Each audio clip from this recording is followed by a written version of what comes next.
আজ আমি বানাবো খেজুর গুড়ের পায়েস। আমার সাধারণ রান্নাঘরে সকলকে স্বাগত। আমি বানাবো তার জন্য দুধ ফুটিয়ে রেখেছি 1 লিটার দুধ, আর চাল ধুয়ে ঘি মাখিয়ে রেখে দিয়েছি।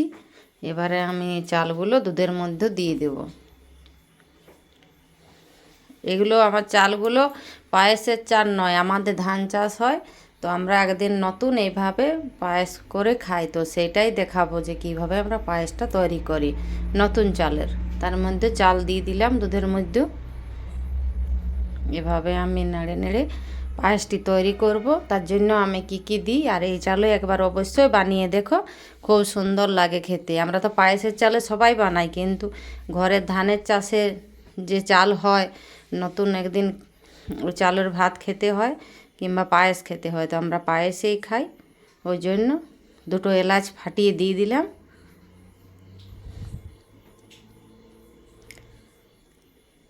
দুটো তেজপাতা,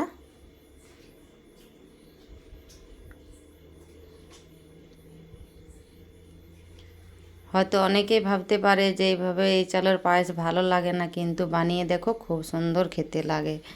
এই নারকেল কুড়াটা অবশ্যই লাগবে, না হলে অতটা টেস্টি হবে না। নারকেল কুড়া অবশ্যই লাগবে। নারকেলটা কুড়ে দিয়ে দিলাম।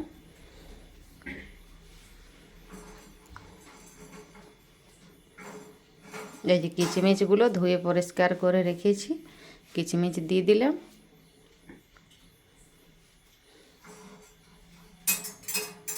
এটা দিয়ে ভালোভাবে নেড়ে চুড়ে নেব। তেজপাতাগুলো উঠিয়ে এবার ফেলে দেব। এই যে 2 তেজপাতাই আমি এবারে উঠান দিলাম, কারণ আমার পায়েসটা সেদ্ধ হয়ে গেছে এই জন্য।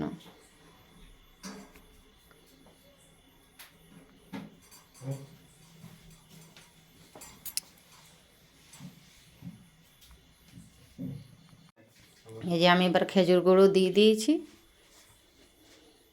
খেজুর গুড় দিয়ে ভালোভাবে নাড়াচাড়া করে নিচ্ছি।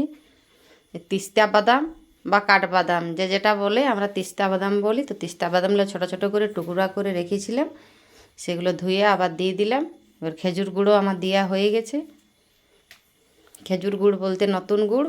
এবারে আমি এটা নামিয়ে নেব। আর আমার চ্যানেলটা সবাই সাবস্ক্রাইব করে দাও, লাইক করো, কমেন্ট করো। কালে আবার